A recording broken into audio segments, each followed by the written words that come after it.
But let's talk about the other combinations I came up with. Very Maybe good. that will inspire you just a little bit. All right, very good. So we saw the one we did earlier with sausage. Yes. I did another one with mushroom and ham. Ooh, yeah. With a little bacon sprinkled on top. Put some Monterey Jack cheese. You could put Swiss cheese in there. So that's another option. Okay. Then I did a Southwest version. And with that one, I did some fajita chicken. Right. And I did some of these, you know, where you get the can of diced tomatoes with the green chilies. Drained that and put some of that in there. You know, some more veggie. I kind of sprinkled the top with some little crushed up tortilla chips. Okay. To Give it a little crunch. Yeah, and you could serve it with some, you know, salsa on top when it's all done. And let's say you're somebody that you need to be low carb, perhaps lower fat. You can do an egg white version of this. Okay. So I did an egg white version, but instead of potato, we use cauliflower. Oh. Yeah. So what I did is I, you know, pre-cooked the cauliflower and I sprinkled. It soft. Yeah. Yep. And I seasoned it. And that's one thing I would say that's important. Whatever you add in, season as you go. Okay. Don't put it all in there and then sprinkle some salt on top. It's not going to work. Yeah, because you got layers in there. You got layers of flavor. Now, if I'm cooking with sausage, I know there's salt in there, so I don't add extra salt when I'm sauteing my vegetables.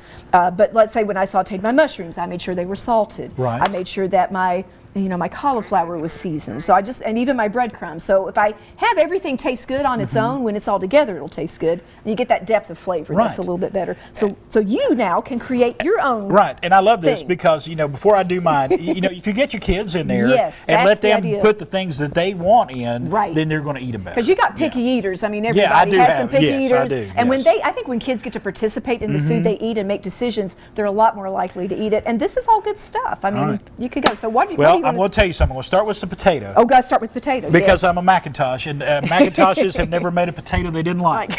So I'm going to go with that. I'm going to put it in this one right here, just a little bit right there in the bottom, give it a little base. There you go. And of course, if you're going to have potatoes, you got to have a little cheese. Got to have some cheese, absolutely. So I'm going to go a little cheese on top of that. Okay. Then everything is better with bacon on it. Everything is better with bacon.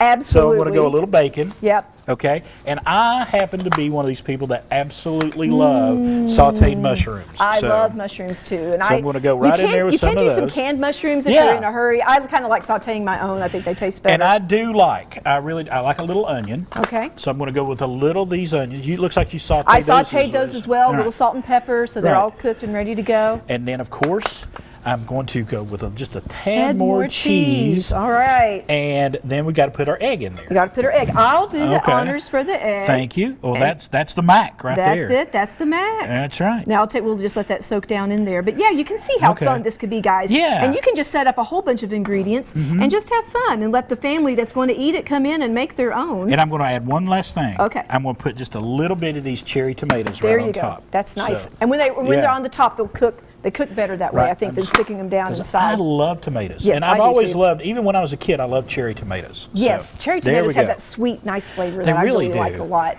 Yeah. Now, you were talking, we were talking about this being such a good dish for protein. Because a lot of folks are doing keto diets, doing things of that nature, and you can make these very easily for keto folks. Absolutely. I mean, again, if you want to, use cauliflower instead of a potato, or, leave the breadcrumbs off, and, you can do the meats, the cheese, the veggies, or just do all vegetables or whatever. I mean, and you could even do vegan options. There's vegan egg replacements, so you could do this in different ways, but it really is handy, and, you can just pick it up, grab and go, and you've got something to eat. Unwrap one of those so our folks can see those. Now this now this one has been in the fridge for a little bit, but you can see it comes out.